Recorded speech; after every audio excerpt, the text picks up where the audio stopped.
வணக்கம் எல்லாருக்கும். ஒரு வீடியோவில் கமெண்ட் செக்ஷனில் போய் பார்த்தேன்.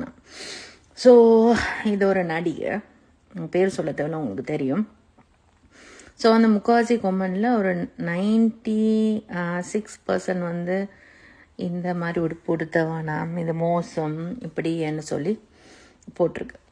மிச்ச பர்சன் எல்லாம் வந்து அக்ரி பண்ணுற மாதிரி, அது அவங்களோட சுதந்திரம், அது போட்டவங்களுக்கு என்ன, அவங்க உடுத்துறாங்க, இப்படி போடுறதால ஒன்று கெட்டவங்க இல்லை, மூடி மறைக்கிறவங்க எல்லாம் நல்லவங்க இல்லை, சரியா, அது எங்களோட சுதந்திரம், அது யாரும் இப்படியும் உடுத்தலாம் அப்படின்னு போட்டிருந்தாங்க. ஸோ இதை பற்றி நான் வந்து கட்டாயம் கதைக்கணுமென்று இருந்தேன் நான். ஏனண்டா உங்களோட சுதந்திரம் தான். எஸ், ஆஃப்கோர்ஸ் உங்களுக்கு விருப்பமான உடுப்பை உடுத்தலாம். ஆனால் அந்த உடுப்பை உடுத்திட்டு நீங்கள் வந்து சமுதாயத்துக்கு முன்னால் தான் வந்து நிற்கிறீங்க.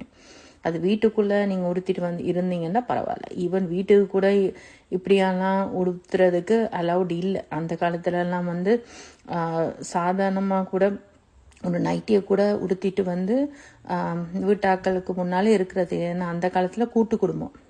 ஸோ ஒழுங்கான முறையில் உடுத்தி அப்படி தான் முன்னுக்கு குடும்பத்துக்கு முன்னால் வந்து இருக்கணும். ஈவன் இப்போவும் சில வீடுகளில் இருக்குது, சரியா. ஆனால் இந்த உடுப்பை நீங்கள் வந்து சில வீடுகளை வீட்டிலே அலௌட் இல்லை. எப்படி உங்களால் முடியுது இதை வந்து வெளியில் சமுதாயத்துக்கு எல்லாருக்கும் முன்னால் காட்ட. அதுக்காக நான் ஒன்று சொல்ல இல்லை, நீங்கள் உடுத்துங்க, ஃபேஷனபிளாக உடுத்துங்க, ட்ரெண்டிங்காக உடுத்துங்க, ஆனால் மற்றவங்களை வந்து பாதிக்காத மாதிரி உடுத்துங்க. உடுப்புலையும் வந்து உடுத்துற விதம் ஒன்று இருக்குது. ஸோ சுதந்திரம் சொல்லி எப்படியும் உடுத்த முடியாது. ஏனண்டா உங்களுக்கு தெரியும், பெண்கள் நார்மலாகவே ஆண்கள் வந்து உணர்ச்சி வசப்படுறவங்க. ஸோ நீங்கள் உடுத்துகிற உடுப்பு வந்து ஒரு ஆளை, அதாவது ஒரு மகனை உணர்ச்சி வசப்படுற அளவுக்கு இருக்கக்கூடாது. ஸோ அது மட்டும் இல்லை, நீங்கள் உங்களோட உள்ளங்களில் வந்து நல்ல அழகான எண்ணங்களாக இருக்கலாம், ஆனால் உங்களோட உடுப்பு வந்து அப்படியே அந்த உங்களோட நல்ல எண்ணங்களையும் கெடுத்துடுது. ஸோ இதில் நான் வந்து முகங்கள் காட்டாமல் சில மோசமான ஆடைகள், அதாவது இப்படியான ஆடைகள், இதை விட மோசமான ஆடைகள்லாம் உடுத்துறாங்க. ஆனால் இதுவும் இப்போ காட்டுறது வந்து நல்ல அழகான உடுப்பு, சரியா. ஸோ அந்த உங்களுக்கு நார்மலாகவே அப்படியான ஆடைகள் உடுத்தும் போது உங்களுக்கு முகம் சொல்லிக்க வைக்கிது. ஆனால் இதே கூட ட்ரெண்டிங்காக ஃபேஷனபிளாக சில உடுப்புகள் இருக்குது. ஸோ பார்க்கும்போது ஆசையாக இருக்குது, மரியாதை கொடுக்க தோணுது. ஸோ அதுக்காக இழுத்து போத்திக்கிட்டு சாரியை உடுத்துங்க, பஞ்சாபியை உடுத்துங்க, ஷல்வாரை உடுத்துங்கன்னு சொல்ல வரல. இப்போ இருக்கிற ஃபேஷனபிளாக இருந்தாலும் ட்ரெண்டாக இருந்தாலும் அதை டீசெண்டாக மற்றவங்களை புண்படுத்தாத மாதிரி உடுத்துங்க. ஸோ உங்களுடைய உடுத்துகிற விதம் வந்து ஒரு ஆக்களுடைய எண்ணங்களை பிரதிபலிக்குது. எஸ், அஃப்கோர்ஸ் நிறைய பேர் சொல்கிறது, ஒரு சிலர் சொல்லுவாங்க வந்து நீங்கள் உடுத்துகிற உடுப்பை வச்சு ஒரு ஆளை ஜட்ஜ் பண்ணாதீங்க. அது உண்மையிலே வந்து ராங்ன்னு தான் நான் சொல்லுவேன். ஏன்னு சொன்னால், நீங்கள் உடுத்துகிற உடுப்பு வந்து உங்களோட எண்ணங்கள் எப்படி இருக்குது நீங்கள் அழகாக வெளிப்படையாக காட்டுறீங்க, சரியா. ஏனண்டா எந்த ஒரு பெண்ணுக்கும் வந்து தன்னுடைய அங்கங்களோ தன்னுடைய உடம்பை வந்து இன்னொரு ஆம்பளைக்கு காட்ட விரும்ப மாட்டாங்க, ஒன்லி கட்டின புருஷனை தவிர, சரியா. ஸோ நீங்கள் இப்படி காட்டும்போது அது என்னத்தை குறிக்குது, அது மோசமான நடத்தைக்குரிய உள்ளவங்களை தான் அது குறிக்குது. ஸோ அஃப்கோர்ஸ் உங்களுடைய அந்த சோறால் உடனடியாக அது ஜட்ஜ் பண்ணக்கூடிய ஒரு தருணத்தில் வராங்க. ஸோ இதை யாரையும் மனசை புண்படுத்துறதுக்காகவோ யாரையும் வேதனைப்படுத்துறதுக்கோ சொல்ல இல்லை. இது என்னுடைய தாட்ஸ். ஆனால் உண்மையிலேயே வந்து ஒரு பெண்ணுக்கு எதை அழகுன்னு சொன்னால் சொல்லப்பட்டிருக்குது, உள்ளுக்குள்ள மறைஞ்சிருக்கும் குணங்கள். ஸோ மனசுக்குள்ள, அதாவது உங்களுடைய இதயத்தில் உள்ள நல்ல எண்ணங்கள், அதாவது பொறுமை, மனத்தாழ்மை, அன்பு, ஒழுக்கம், வெட்கம், கடின உழைப்பாளி, சுறுசுறுப்பானவள், பொறுமைசாலி, வீட்டை காப்பவள், இப்படி நிறைய அடுக்கி கொண்டே போகலாம். குணங்கள்ல நிறைய குணங்கள் இருக்குது.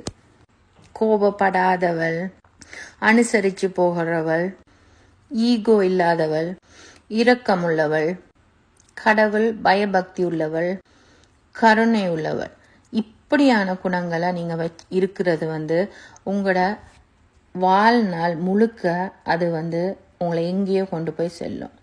ஸோ இப்படியான இந்த மாதிரியான மோசமான உடுப்புகள் வந்து உடுத்துறதால நாங்கள் இன்னொரு ஆக்களை பாதிக்கிறோம், அது எங்களை சூழ வர ஆக்களையும் அது பாதிக்குது. ஸோ எப்போவுமே எந்த ஒரு உடுப்புமே வந்து அது நாங்கள் போடுற ஒகேஷன், அதாவது எப்படியான ஒரு இடமென்று தெரிஞ்சு நாங்கள் ஒழுங்கான முறையில் உடுத்த பழக வேணும். ஸோ அது மட்டுமல்ல, எப்படியான ஒரு ஃபேஷனோ ட்ரெண்டோ எப்படியான உடுப்பாக இருந்தாலும் அது இன்னொரு ஆக்களை பாதிக்காத மாதிரிக்கு எங்களோட உடுப்புகளை கவனமான முறையில் நாங்கள் தெரிவு செய்ய பழக வேணும் இன்னைக்குள்ள பெண்கள். ஸோ இது என்னுடைய தாட்ஸ். இது யாரையும் நான் புண்படுத்துறதுக்கோ எதுக்கோ வேதனைப்படுத்தவோ இல்லை, என்னுடைய தாட்ஸை உங்களுக்கு தெரிவிக்கிறேன். நீங்கள் ஒரு இடத்துக்கு அன்கம்ஃபர்டபுளாக ஒரு உடுப்பை உடுத்திட்டு போகிறீங்க, அங்கே போயிட்டு அதை சரி செய்கிறது, இதை சரி செய்கிறது, ஒரு ஃபீல் அன்கம்ஃபர்டபுளாக நீங்கள் அப்படி ஃபீல் பண்ணிங்கன்னா அப்போ ஏன் அப்படியான ஒரு உடுப்போன்னு உடுத்துறீங்க? அதுதான் இந்த கொஷன். ஸோ எப்போவுமே நல்ல குணங்கள் தான் உங்களோட வாழ்க்கையை செழுமைப்படுத்தும், நல்லா வச்சிருக்கும். ஸோ ஏண்டா அது உங்களுடைய கல்யாண வாழ்க்கையில் அந்த குணங்களை நீங்கள் காட்டும்போது, அந்த குவாலிட்டிஸை காட்டும்போது அதுதான் உங்களோட குடும்பத்தை மேம்படுத்தும். நீங்கள் சந்தோஷமாக வாழ்றதுக்கும் கூட அந்த குணங்கள் தான் உங்களுக்கு உதவும். நான் சொல்கிற இந்த கூடாத பெண்கள், அதாவது இப்போ சொல்கிற அந்த கூடாத பெண்கள் உங்களுக்கு தெரியும், ரோடு வழிகளை அந்த கூடாத பெண்கள் நிற்பாங்க சரியா, அவங்களோட வியாபாரங்களுக்காக. ஸோ அவங்க உடுத்தி இருக்கிற உடுப்பு வந்து மிக மோசமாக இருக்கும், ஏன் ஆண்களை கவர்ந்து இழுக்கிறதுக்காக. ஸோ அவங்க அந்த மாதிரி அவங்களோட விஷயம் வேறு சரியா, அவங்களோட தொழிலுக்காக அவங்க உடுத்துறாங்க.